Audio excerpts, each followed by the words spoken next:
সাহাবা একরাম যে কোনো একটা মামলায় নবী করিম সাল্লাল্লাহু আলাইহি সাল্লাম রায় ঘোষণা করবেন বা করছেন, দণ্ড ঘোষণা করেছেন, যার জন্য দণ্ড ঘোষণা করছেন অন্যরা বুদ্ধি করে সম্ভবত ওসামা ইবনে যায়েদ রাদিয়াল্লাহু তাআলাকে পাঠাইছেন যে তুমি একটু সুপারিশ করো রাসূলের কাছে যায়। রাসূল আকরাম সাল্লাল্লাহু আলাইহি সাল্লাম এই কথা শুনে অগ্নিশর্মা হয়ে গেলেন, তার মুখ লাল হয়ে গেল রাগে। আল্লাহর নির্দেশ আমি বাস্তবায়ন করছি, আল্লাহর শাস্তি দণ্ডের ঘোষণা দিয়েছি, আমাকে এই জায়গায় এসে সুপারিশ করতেছো তোমরা? আল্লাহর দণ্ড থেকে সরে যাবো আমি?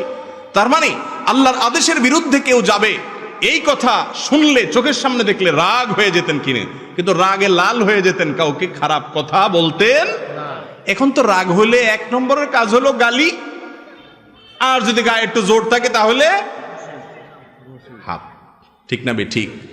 ভাইরা আমার, এই দাপট সারা জীবন থাকবে না। যুবক ভাইরা আমার, এই শক্তি সারা জীবন থাকবে না।